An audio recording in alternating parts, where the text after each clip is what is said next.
Hello, welcome to Forensic Gyan, your one stop source for forensic education. Join me as we explore, learn, and expand our knowledge together. आज से मैं अपने channel पे serial killer से related एक series launch कर रही हूँ जिसमें हम डिफरेंट वीडियोस में डिफरेंट सीरियल किलर्स के बारे में बात करेंगे। तो ये मेरी पहली वीडियो है जो कि सीरियल किलर के ऊपर है, जिसमें कि हम India's first female serial killer के बारे में बात करेंगे। बेनिसिये डेल टोरो ने एक बहुत अच्छी लाइन कही है, you might get some serial killers who are born with a chip missing, but for the most part I don't think anyone is born bad. हमारी इंडियन सोसाइटी में ऐसा माना जाता है कि कोई भी वुमेन जो एक प्रीसियस लाइफ को इस दुनिया में लेकर आती है वो किसी भी तरीके से उसको ख़त्म नहीं कर सकती, मगर हमेशा सिनेरियो सेम नहीं रहता।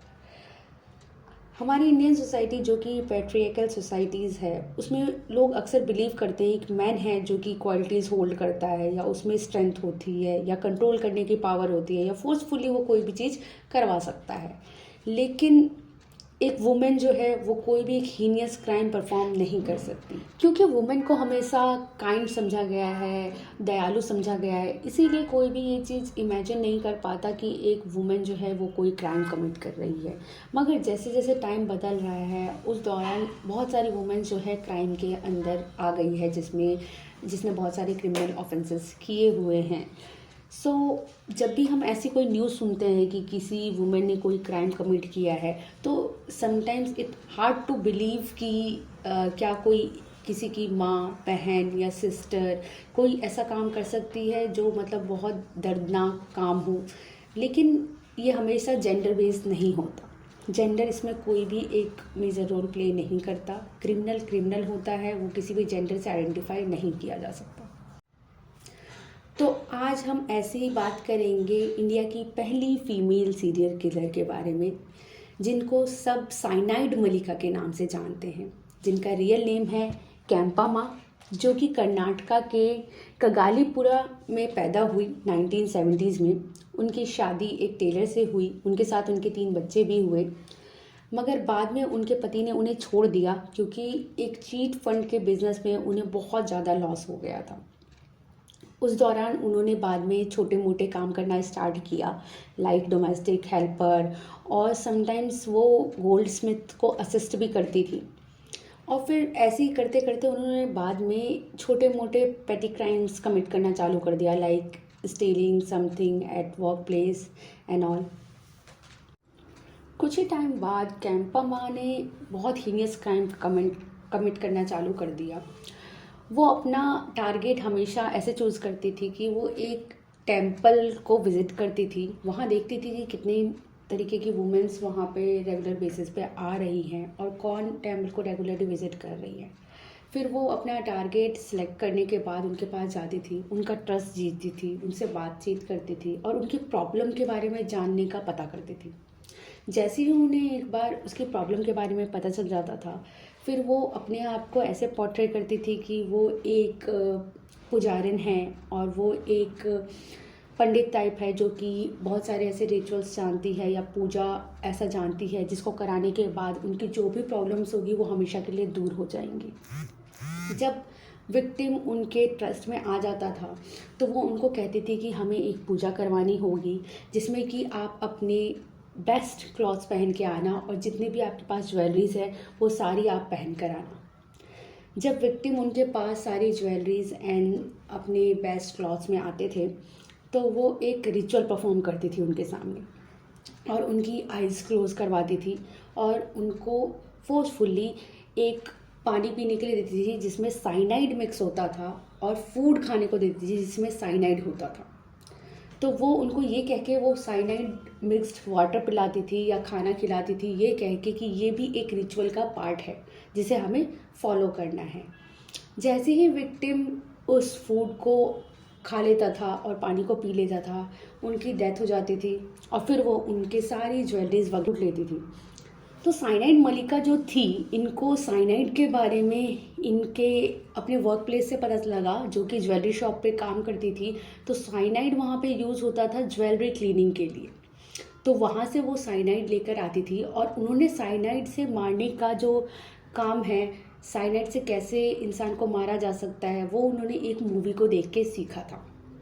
इसी वजह से इनका बहुत ही पॉपुलर ये निकनेम पड़ा साइनाइड मलिका। ऐसा माना जाता है कि साइनाइड मलिका ने बहुत सारे क्राइम कमिट किए हैं, बहुत सारे मर्डर किए हैं, मगर जो उनको सेंटेंस हुई, जो उनको सज़ा सुनाई गई, वो सिर्फ 6 मर्डर की सज़ा सुनाई गई थी। तो उस 6 मर्डर के बारे में मैं आपको बताऊंगी। जो पहला उनका मर्डर था वो 19 अक्टूबर 1919 को उन्होंने किया था। वो एक वुमेन थी 30 साल की, उनका नाम था ममता राजन। उनको उन्होंने प्रे करते हुए देखा था टेम्पल में ही। फिर जो सेकंड वूमेन थी वो 52 ईयर्स की थी, उनका नाम था एलिजाबेथ। उनको उन्होंने टेम्पल में प्रे करते हुए देखा था अपनी मिसिंग ग्रैंड डॉटर के लिए। फिर उनकी तीसरी जो टारगेट थी उनका नाम था यशोदा माँ, वो 60 ईयर्स की थी। उनको जो है अस्थमा का प्रॉब्लम था, तो वो कैंपा माँ की बातों में आ गई कि ये रिचुअल परफॉर्म करने से उनके अस्थमा के इशू ख़त्म हो जाएंगे। साइनाइड मलिका की 4th विक्टिम जो थी उनका नाम था मुन्यम्मा, जो कि टेम्पल में डिवोशनल सॉन्ग्स गाया करती थी और सेम टेम्पल में विजिट करती थी। उनकी 5th विक्टिम का नाम था पिलम्मा, जो कि एक टेम्पल की प्रीस्ट थी। उसके बाद ऐसा माना जाता है कि कैंपा माँ ने एक और लेडी को मारा था जिनका नाम था रेणुका। वो 22 साल की लेडी थी जो कि कैंपा माँ के साथ ही डोरमेट्री में काम करती थी टेम्पल की साफ़ सफाई के लिए। इसके बारे में तब पता लगा जब रेणुका के हस्बैंड जो कि दुबई में काम करते थे, उन्होंने कंप्लेन की कि उनकी वाइफ बहुत दिनों से मिसिंग है और उनकी बॉडी जो है डोरमेट्री में ही पाई गई उस टेम्पल के। रेणुका की सिस्टर जिनका नाम मनी था, उनसे जब बातचीत की गई तो उन्होंने बताया कि कैंपा माँ जो थी वो रेणुका की बहुत बेस्ट फ्रेंड की तरह थी और वो उनके घर में बहुत बार विज़िट करती थी और उन्होंने उससे प्रॉमिस भी किया था कि वो एक ऐसा रिचुअल परफॉर्म करेगी जिसके बाद उन्हें एक मेल बेबी हो सकता है। उसके बाद बहुत सारी ऐसी फैमिलीज़ आई जिनका दावा ये था कि उनका कोई ना कोई फैमिली मेम्बर मिसिंग है या मर गया है, जिसका कनेक्शन कभी ना कभी कैंपा माँ के साथ रहा है। ये तो हुई कैंपा माँ के क्राइम्स की बात। अब बात करते हैं कि उन्हें कब कब और कहाँ कहाँ अरेस्ट किया गया। तो पहली बार कैंपा माँ को बिदादी पुलिस ने अरेस्ट किया सन 2021 में, जब पुलिस ने उन्हें एक ज्वेलरी चुराती हुई देखा एक घर में जहाँ वो अपने रिचुअल्स परफॉर्म करने गई थी।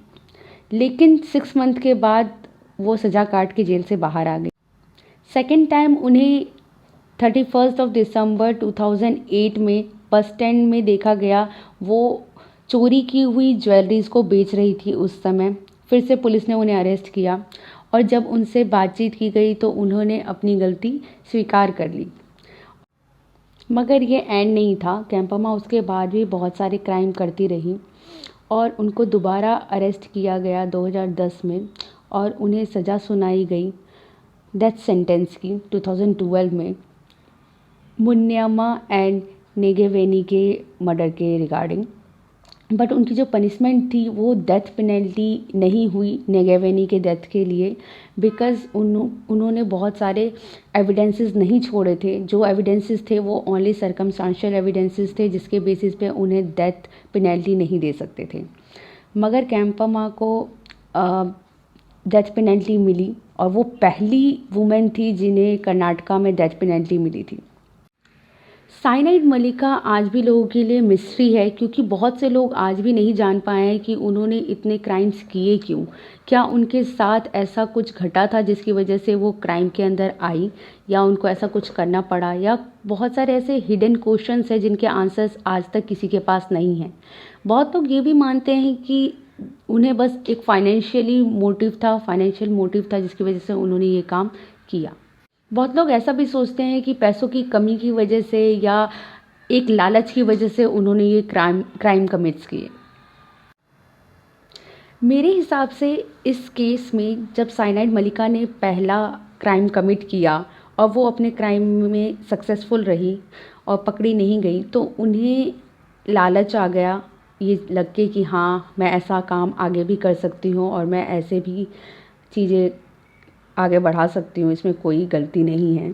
तो उन्होंने बैक टू बैक दूसरे क्राइम कमिट करना चालू किया और वो हर एक क्राइम में सफल होती रही, इसीलिए उनका क्राइम आगे बढ़ते रहे और इसीलिए वो एक सीरियल किलर बन गई। ये था सीरियल किलर सीरीज़ का पहला केस।